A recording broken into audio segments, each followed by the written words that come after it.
Procesi për zgjedhjen e avokatit të popullit po zhvillohet në tensione të dukshme politike. Mazhoranca socialiste ka propozuar tërheqjen nga përzgjedhja direkte e kandidaturave dhe të lejojë opozitës të dorëzojë listën e kandidatëve, ndërsa kuvendi të votojë një prej tyre. Kryei i grupit parlamentar socialist Auland Balla deklaroi se qëllimi është që opozita të propozojë kandidaturat dhe shumica të votojë një prej tyre, duke krijuar një kompromis dhe duke respektuar procedurat parlamentare.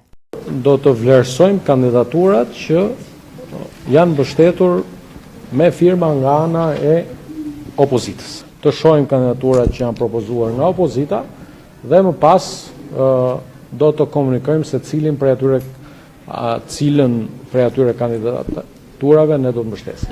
Nga ana tjetër, Partia Demokratike insiston se vendimi përfundimtar për emërim të jetë në dorën e pakicës parlamentare, duke propozuar që Partia Socialiste të dorëzojë 3 kandidatura nga lista me 6 emra që ofron opozita. Sipas Partisë Demokratike, ky model do të garantojë transparencë dhe pavarësi të institucioneve, si do të ruajë besimin e qytetarëve tek organet e rëndësishme të shtetit.